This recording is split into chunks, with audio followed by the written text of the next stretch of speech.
Now, why do we talk about hydrophilic and hydrophobic drugs?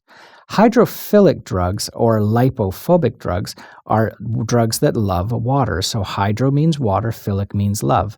Now, any drug that loves water is going to hate oil. So lipophobic and hydrophilic are the same thing. Hydrophilic drugs are usually polar. Hydrophobic drugs are usually not polar. Hydrophilic drugs dissolve in water, so it's aqueous diffusion. Hydrophobic drugs dissolve in lipid or oil, so they have lipid diffusion.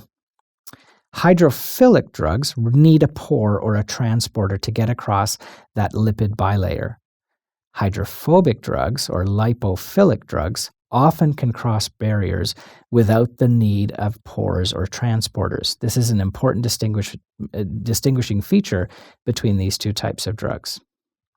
Hydrophilic drugs, because they can't cross that membrane, usually don't cross the blood-brain barrier or the blood-uterine barrier. So generally speaking, which isn't always true, hydrophilic drugs don't affect cerebral function and usually are safer in pregnancy.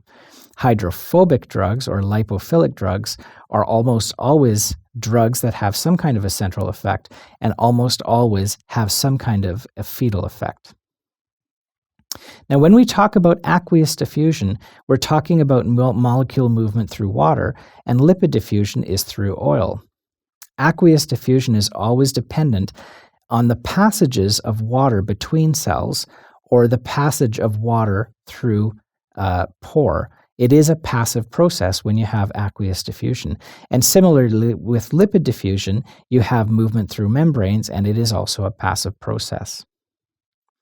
All of the passive processes are governed by Fick's law. Now, before we get too bogged down on the equation, let's just remember that it is proportional to the diffusion constant of the drug, the surface area of the membrane, the thickness of the membrane, and the concentration difference between the inside of the cell and the outside of the cell, usually the outside being C1. So, let's apply this information that we just learned to drugs. Choose the best answer. A drug that is hydrophilic, A, can permeate a cell without pores or transporters. B, will cross the blood-brain barrier. C, is always nonpolar. D, will always affect the fetus in a pregnant patient. And E, will passively permeate into a cell by Fick's law. Which one's correct? So the answer is E. All of the other ones are wrong. All of the other ones describe a lipophilic drug. So a lipophilic drug permeates a cell without pores or transporters. A lipophilic drug will cross the brain barrier and will often affect a fetus because it crosses the blood-uterine barrier and is almost always nonpolar. All drugs generally will passively permeate into a cell by Fick's law, whether it's through an open channel or through the membrane in the case of a lipophilic drug.